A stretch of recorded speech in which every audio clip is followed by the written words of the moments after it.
All right. What up, C10 Nation? How about a quick bonus? I've got Ryan Foss in the Garage Media, classic truck performance, a little bit of this, a little bit of that.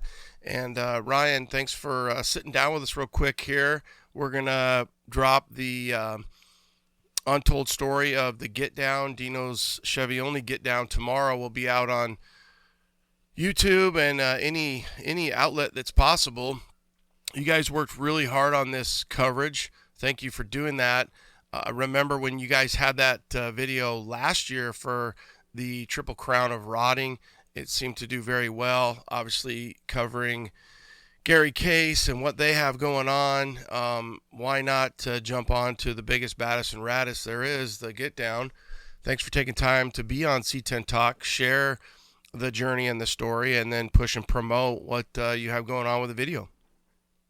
Yeah, we appreciate it. I mean, it was really cool to get a chance to sit down with you and hear your part of the story. And I think you spoke a lot about C10 culture. And so we really appreciate everything that you're doing to help promote this. Yeah, I mean, I think it's part of the who we are, right? We're so lucky, and again, the movement, the craze, the culture. You wouldn't have what we have if it wasn't for people like Dino. One of Dino's old sayings, and I mean, it's still a saying, is it's nice to be important, but it's important to be nice. And I think Dino's always given back to the community. And even Terry had talked about it, in one of the clips was, hey, the reason why the Get Down is so successful is because, the guy that's is so generous with his time, and it's free. I mean, it's absolutely crazy. It's a free event that has gotten bigger and better and just badder and radder every year. So we're lucky to have CTP in the Garage Media, and you guys kind of focus in on that and really push and promote that. And that journey going back, 15 years ago to what started in the backyard as a fun barbecue before Good Guys is now bigger than our Good Guys. Yeah, it seems like it's much bigger at this point, but it really comes down to that organic growth, right? I think Dino wanted to start this as something to kind of bring his buddies into and in his garage. We go all the way back into the forum days inside the documentary, but it started as something organic, and the way that it's grown to where it is, it's a story that really drew to me, and it was a story that I really wanted to tell and bring together all the people from our side and people that were around Dino's kind of whole I want to say entourage, but the people that were kind of closest to him. So that's why we interviewed you, and we interviewed Sam and John Oro and some of these people. I mean, I'm sure we could have sat down with a lot of people, and maybe we will again in the future. But for now, I think we've got a really cool 25-minute documentary that starts in the forum days and goes all the way up until now.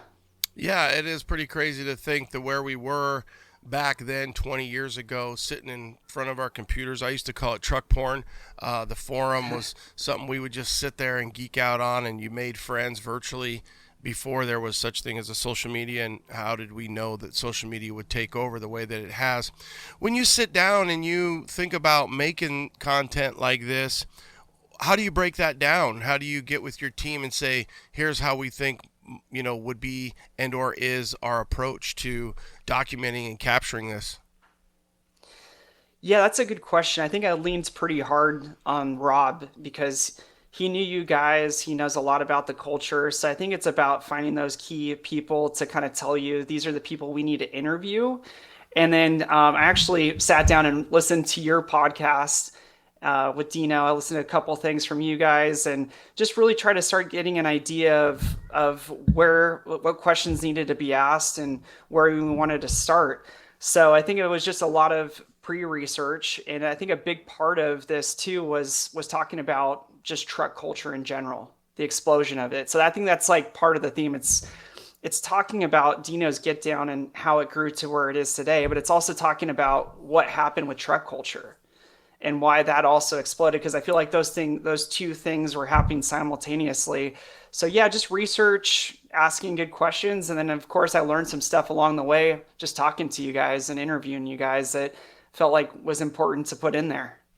I love the truck culture part of it when you think about the 80s and the 90s and California influencing really truck culture, and then truck culture moving and spreading out with the forum maybe to Texas, some of those builders that might not have made it into magazines, whereas a lot of magazine um, editors, photographers, and you think about Rob Fortier, who you're alluding to, editor in chief of Classic Truck Performance, would go to shows, and without shows, you're trying to figure out how do I get content, how do I meet people, and social media not only bridge that gap, it completely changed that gap. So if somebody has a presence on social media or it goes viral, a truck, a build, something like that, then that brings it to the forefront. Whereas going to that truck culture and print media being such a big part of that culture, and you look at that evolution over the last 20, 30 years of a kid sitting down, looking at parts, ordering parts, looking at your magazines, and now to the evolution of what we have now with Facebook, social media, YouTube, and how truck culture has really changed. And those bigger parties are bringing people together in said culture. It's an amazing evolution. Yeah, that's one of the things I really appreciate about Dino's Get Down is that you have some really nice high-end trucks. I think like you allude to in the documentary, you see the best of the best there. But you also go into the parking lot and you see a wide range of different people's builds and everybody's welcome. They don't make people park in a certain spot. And so I think that it's just really cool because it really does bring out the best in the culture and it doesn't exclude anybody as long as you're not driving in a Ford. That's it. Yeah, it's pretty cool. I've written a few articles on how you can have a $250,000 truck, and you can have a $20,000 truck, or maybe even a $10,000 truck, and those people can sit together and talk about each other's trucks, and over a beer, a sarsaparilla, whatever it might be, and bring that culture together. Whereas in some genres, maybe Corvette or whatever it might be, you're probably not going to get that quite to the same level. So I think that in the truck culture, and we do see some people come in, some people go out, but the mainstay has been the mainstay. I do think Arizona has a pretty big footprint on that, mostly because of Dino and what has been created here. We've got a lot of chassis companies here. Obviously, the podcast, originated from me from here, and I think we see disciples throughout. Whereas Dino started it, you've got a plethora of shows happening all the time. We have more media from different social media platforms, different podcast platforms, different YouTube platforms. So I think we're really lucky. And another thing that has to be discussed is the fact that at one point we had street trucks and that was it. And not only your dad, but obviously the team over at In the Garage Media, Rob, and so on have decided to throw another platform in there with Classic Truck Performance. And then we've got CK, and we've got Fuel Curve. So we have other sources of print media that are out there that continue what we have going on and add to that culture. Yeah, I mean, it's nice to still have the magazines. There's a lot less than there used to be, but I think our approach within the garage media is to have print, to have Facebook and all the social media stuff, to have YouTube. But ultimately, I think we're just trying to put out really high quality content from each arm of in the garage media. If you're going to see our stuff on social media, on YouTube, in the magazines, we're trying to put out the best content that we can. Well, the video is an absolute stunner. I've watched multiple times this video. Obviously, I've seen the Triple Crown. You guys did a great job. I feel like your layout was really well done. Was that a challenge in post to put that together the way that you did and get that ebb and flow and really try to get the culture, the history, but yet bring things to the forefront? Yeah, it was. I mean, I've worked a lot with Motor Trend, and that's my main client that I actually work with. I do a lot of documentary and shows with them. So I think that structure wise, usually we have an intro and we kind of work our way into the storytelling, but it didn't feel right to go in straight into the forums. I felt like we needed to talk a little bit about truck culture, and that's why I kind of started with you and talking about how we got here. and then getting into Dino and his background, getting into the forums. So I think that that was probably the trickiest part.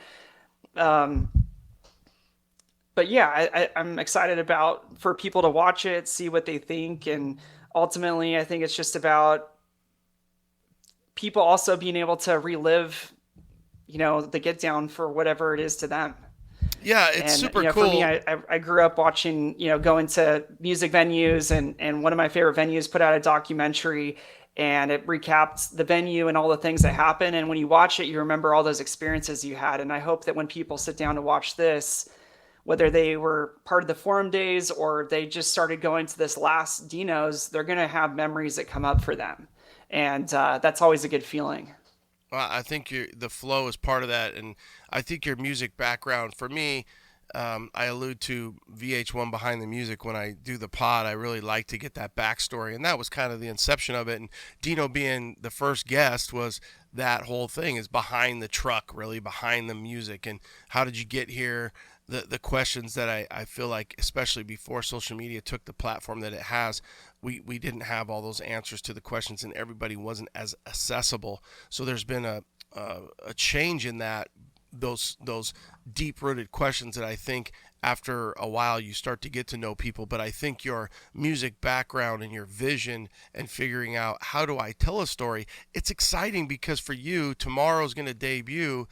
The video is will be out and you're going to push it, but I think it's like anything where as an artist you're taking other people's interviews and content and you're putting it into making your own craft, but it does tell a story. And I think that that's not something that we should take lightly, in that it takes a lot of time to make that produce and complete the way you want it to be. Did you struggle with that final post? Did you struggle with trying to get it the way you wanted, or did it flow really easily? Yeah, I would say with this documentary, it was a challenge. I think especially once you have 5, 6, 7 interviews, there's probably about 5 to 6 hours worth of interviews, and just trying to kind of bring that down. We never really put a time length. We didn't say it needs to be 25 minutes or 60 minutes, but just really trying to see what needs to be in there. And I always try to think about trying to keep people's intention and really respect their time. So we ended up around the 25-minute mark, and that felt good. But it was hard, but I enjoy documentaries doing more than anything else, more than doing social media videos or product videos or build shows. Documentaries are my favorite. So even though it's a challenge, when you get to the end of it, it's rewarding.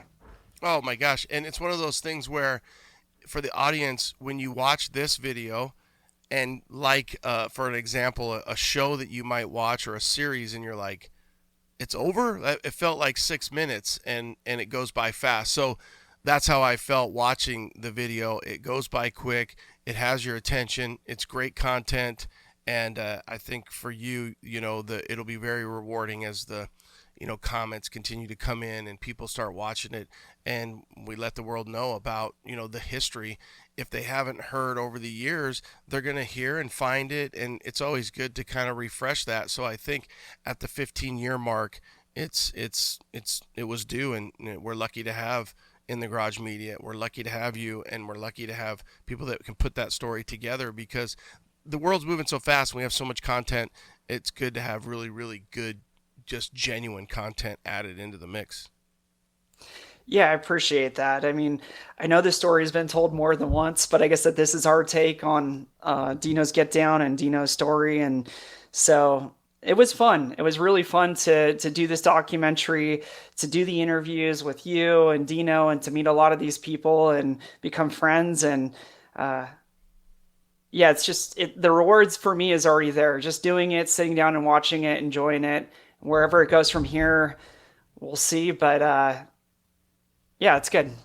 So you guys did the Triple Crown. Now you've done the Get Down. What would be next if you could pick or choose, or do you have something that I hate to get ahead of this because we're just getting this one out, but what do you think's another format? Whether it's trucks, obviously, In the Garage Media has other atmospheres, modern rotting, the Chevy magazine. You guys have a lot that's going on. What's something else, because you do like the documentaries? What's something else that you would love to document? Sure. Well, I haven't actually told anybody this, but it's on my list of things to talk about when I get in there with Brian Brennan and my dad. But the story that's calling me right now is the 32 Ford. It's going to Yeah, turn 100 years here in about 6 years. And I want to do something while we still have a lot of these builders that are alive. We just lost Ed Iskey a couple days ago. And so that's a big project. That's going to take a lot of years and a lot of time to really craft that. But that's a story that I'm kind of feeling called to at this point. well, talk about when you think about the legacy of automotive and you think about car culture and hot rodding. I would almost feel like that could be a 2 to 3 part series where you really do a lot with the builds, the builders. And you're right, there's got to be, you think about the people who have passed, and you think about the people who, when you can get them, you have to get them. And it might take a while to complete, such a great historic perspective of a documentary to that level. But boy, if you can harvest that media and get that while the getting's good, and people are still around to tell their story, because it's one thing to have hearsay, but it's another to have a gentleman sit down, on a chair and talk to you and have that content and harvest that and put it out over the course of a few years. People would really be engaged with that. Yeah, I hope it comes to fruition. I mean, I know it's going to be a really hard documentary to produce, and specifically just getting the rights to different things. Trying to get the rights to photos is gonna, or video clips is gonna be the hardest part. I worked on a Carol Shelby documentary and it's still not out, unfortunately, just because there's a lot of issues with rights. So I know that that's gonna be another reason why I want to start kind of paving that path, because I know it's going to take a few years to get all those assets that we really want to together. And then, like we're talking about, just making sure that we get the people on camera, hear their perspective, because 100 years, I mean, people have been doing it for a long time. There's a lot of aspects to talk about. Yeah, it's funny, because you're such a music nut. I watch the professor of music, and he gets shut down on YouTube all the time with a lot of the rights that it's just dumb. He's like, I can't even put the music as a sample, and then YouTube kicks it out. So I'm sure that that's a challenging thing, that we just want to bring great content out to the world, and you're stifled by some of the rights. So I think that will be a hard project. A lot of times it does come down to time and money and everything else that makes the world go around, but I'm sure that it'll be very well received, and we look forward to that if and when it does happen. Yeah, I mean, I feel like at this point, it's something I definitely want to have happen. So it's just time and money. And I feel like a lot of people are invested in 32 Fords and they want to see the story probably come to fruition. And I'm sure that there's going to be different media outlets doing it. But just like anything else, just like with Dino's story and the Get Down, we're going to have different versions of it. And we'll have our own perspective of it and we'll see what we can do with it. Awesome. Yeah, it's going to be awesome. Okay, I'm going to let you go. It'll be out on all formats. Primarily, we're going to keep pushing it, but In the Garage Media, YouTube, and what else are you? What else are you needing from us? How else can we help, and what should we share? Yeah, I mean, you've already gone above and beyond, but for people that are looking for the documentary, you can go to YouTube, type in Classic Truck Performance. Our channel will pop up and you'll be able to watch the documentary starting tomorrow, 10 a.m., February 7th, and enjoy it. Okay, we'll make sure we push it out. Ryan, as always, I appreciate your time. Amazing job on it for you guys out there in this world of car culture, truck culture, C10 Nation. The trucks are cool, but the people are cooler. If you want to watch a fun, very telling documentary, Check it out. Classic Truck Performance in the Garage Media. Ryan Foss, thank you, brother. Thank you. Good talking with you. Have a We good weekend, appreciate man. everything.